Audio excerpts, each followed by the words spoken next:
guys sa sala. Mihiga ako.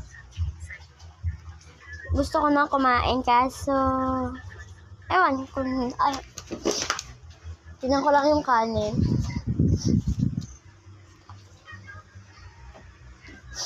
At ito yung barbecue. Nalagyan natin sa pinggan.